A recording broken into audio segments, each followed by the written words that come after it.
দেশকে চলতে হবে, দেশকে অচল অবস্থায় তো রাখা যায় না, তাই না? দেশকে চলতে হলে দেশের মেয়র দরকার, একটা সরকার দরকার, মন্ত্রী মিনিস্টার দরকার।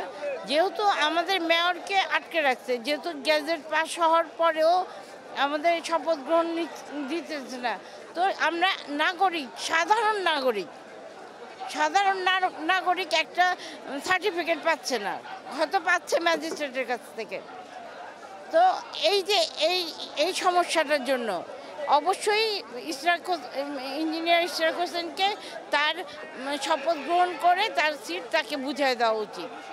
সরকার ওপেনলি টিভিতে আমাদের বলতো যে এই কারণে বুঝিয়ে দেওয়া হচ্ছে না, তাহলেও বুঝতাম।